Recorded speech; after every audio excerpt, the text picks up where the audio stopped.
unastahili kuabudiwa, unastahili.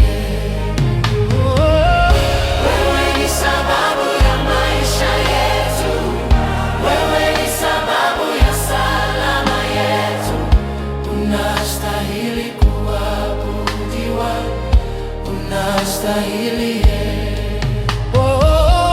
Wewe ni sababu ya uzima wetu, wewe ni sababu ya furaha yetu, unastahili kuabudiwa, unastahili.